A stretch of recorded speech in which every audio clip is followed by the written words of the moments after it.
The Bucs offense set to begin their next possession. And a tight game after punting last time. See if they can get something going on this drive. As they head to the field now, with the game this close, you've got to feel there's a sense of urgency for them going on offense right now. But they have to do it without letting panic creep in and affect their play. That's a tough spot for a running back coming out of the backfield because you know he's got to look for the football, knowing full well he's got a man coming his way, full steam, and he broke that one up. Brady will try again on second down. Going right back to Jones. This time the connection made. And he's going to get a good gain of 9 here up to the 34. 9 yards, not quite enough, and they'll be left now with 3rd and 1. Fourth quarter, down to the final 2 minutes, and we've got a one-score game.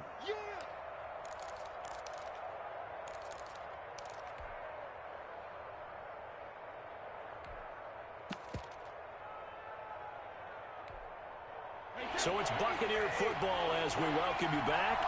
They face a critical 3rd down now, needing a score here in the late going. Well, they hit him in the backfield, and he will not escape. And that is not going to get it done. A loss of a yard, and it brings up 4th. With his size, he's a tough man to bring down, but they do a nice job there stopping his progress and not allowing him to get back to the line of scrimmage.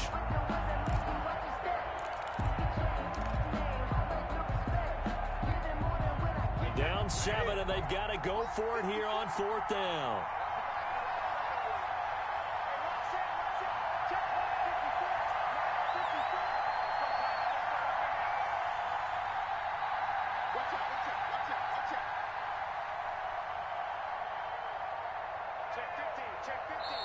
Now the Bucs going to use the first of their timeouts as they stop it prior to what will be an important 4th down.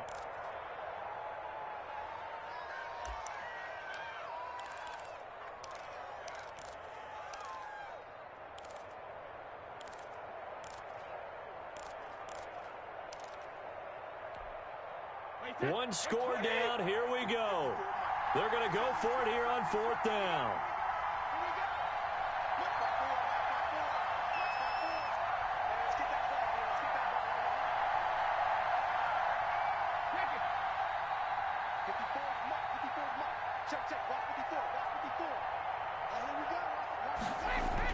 Brady to throw for it on 4th down. And he's got a man. It's the tight end Howard, complete. And past the 40 before he's out of bounds. They keep the game alive, at least for the moment, as it's a 1st down.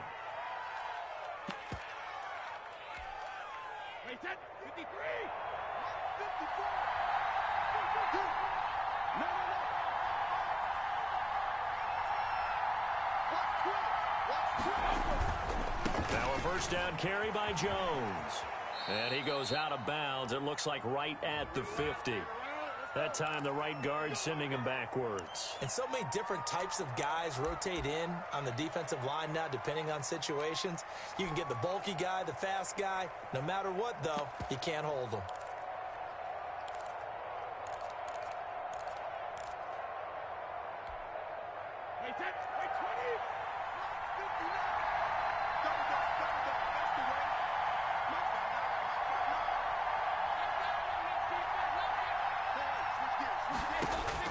Brady to throw.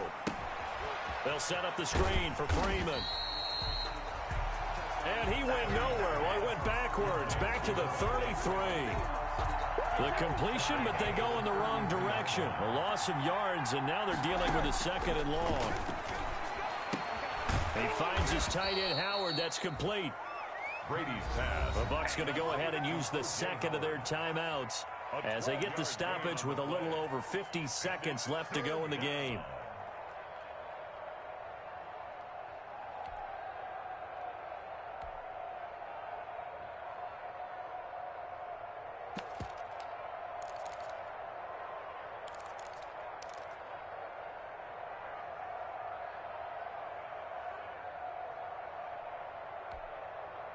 And it looks like they've got 6 DBs on the field here for a 3rd and 9.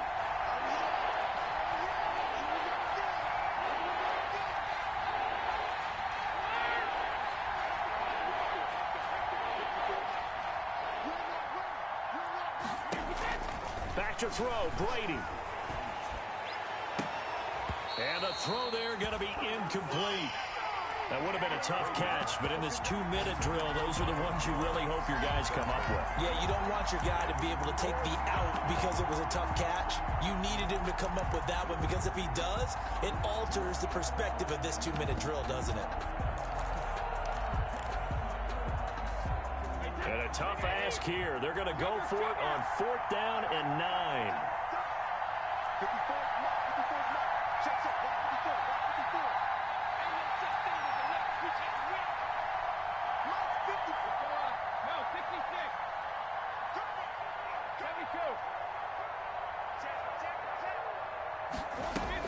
They'll go for it. It's Brady. Open man is Howard, the tight end.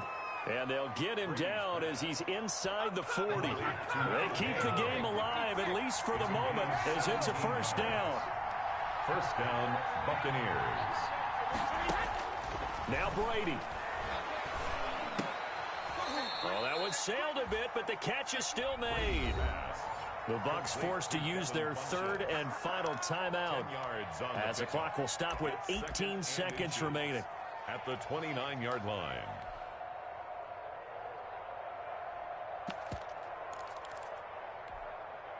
Options galore here. 2nd and a few inches.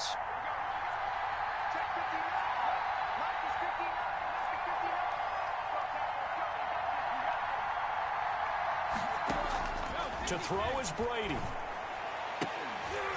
That'll be incomplete as the clock will stop with 14 seconds remaining. For Scotty Miller, incomplete. Shaquille Griffin there defensively.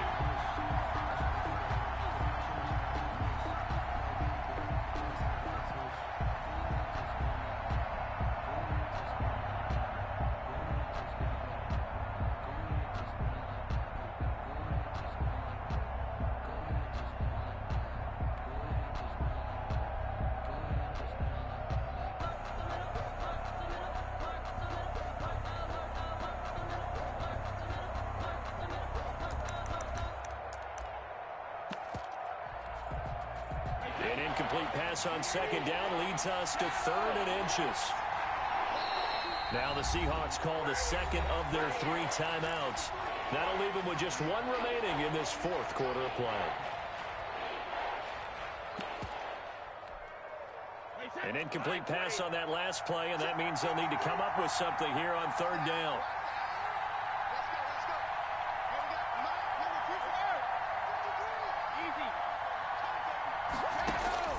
He's back to throw. He's going to let it go deep for the end zone. And that's going to wind up incomplete. However, we do have a flag down. Let's check in with our referee. So the pass incomplete in the end zone, but contact and pass interference. And now where does the ball get placed? At the 1-yard line. 1-yard line. They gave up excellent real estate on that one. That's going to work really, really well for the guys who threw it.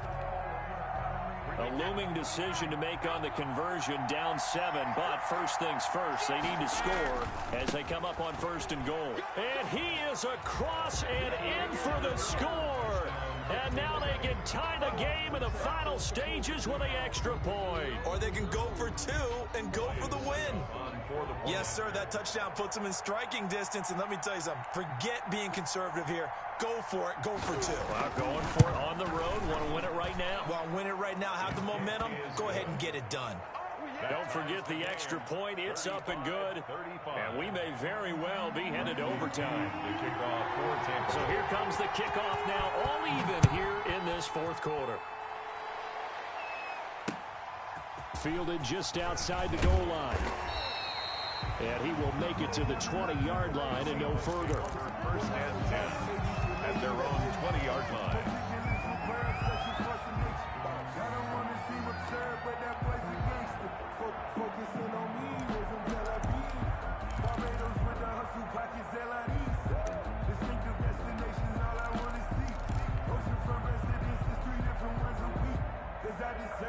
Here's the Seattle offense ready to get this drive underway. Tie game, and barring something incredible here, we're likely headed to overtime. What I would do is either hand it off inside or more likely I take a knee and let the clock run out. Because if I'm back there trying to throw and a sack happens, the ball comes free, I can lose the game here. If I get to overtime, I can still win it. It's a little teaching moment here. Overtime rules. Remind us how this goes, partner. Okay, so in the past, we had sudden death. First team to score wins, but no longer. Now, if the team receives the ball, scores a touchdown, they win the game.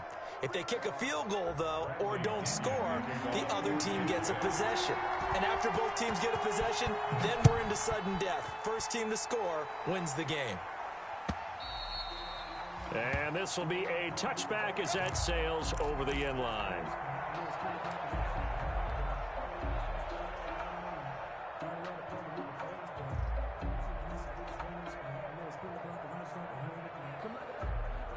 Coming to the line here to begin their next drive, the Seahawks offense. They control their own destiny here. They have the football in overtime. Obviously, a touchdown would win.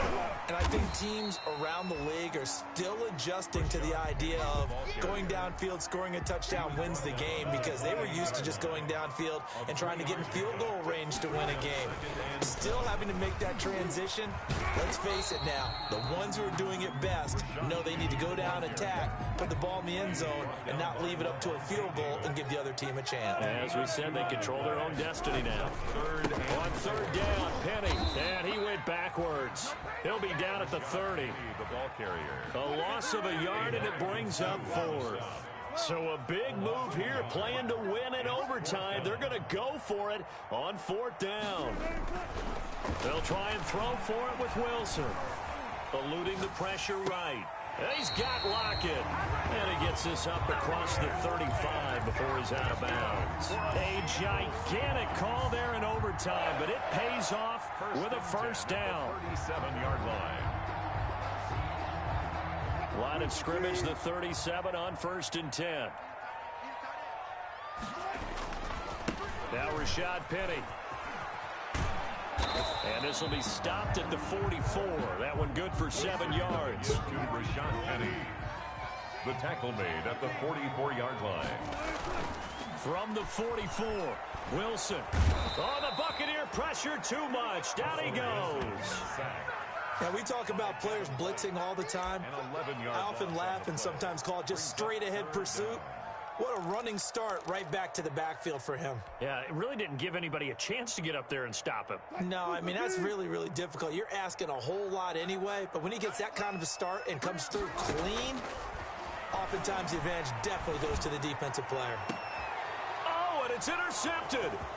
Picked by Antoine Winfield Jr. And the return comes to a halt right at the 44-yard line.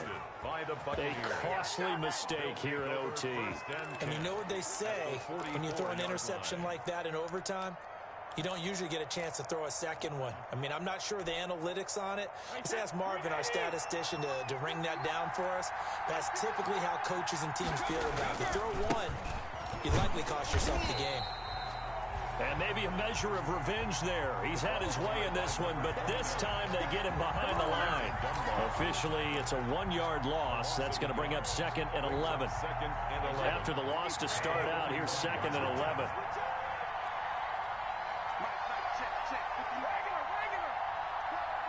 Two minutes left in this overtime session, and still all tied.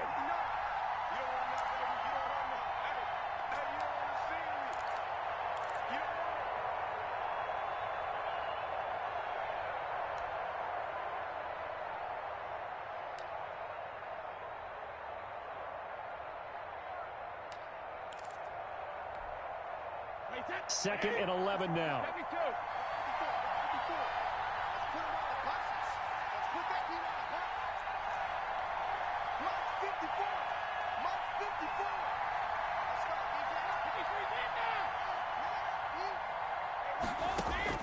What can Brady do now with his drive? Going deep this time for Miller.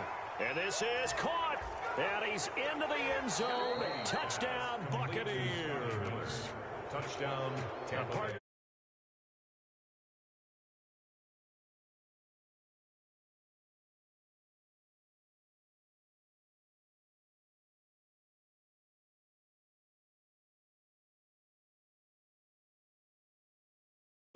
Cuz, let me call Roach. Look, nah, I'm about to call interference. Roach said he don't run hollow. That pass interference took my soul. That wasn't hollow. Or was it? Was it hollow? Yes, it was hollow, Oh, bro. okay. Man, you Oh, you know what? crazy. Looked different because he called it. I wasn't even looking for it either. He ran it like 3 times this game. I stopped him on He just told me the other day he don't run hollow. No, he ran it 3 times. I stopped him every time, but I wasn't even expecting it right He there. told me he don't run hollow. I'm about to call him and talk shit. That pass interference was trash, dog. Pass interference. Man, it was. You had 4th and 9 with like 20 seconds left. Oh, the goal line. Yeah, that shit was trash. I need to play some Call of Duty, man. Nah, let's get this game in, cuz. Oh, okay.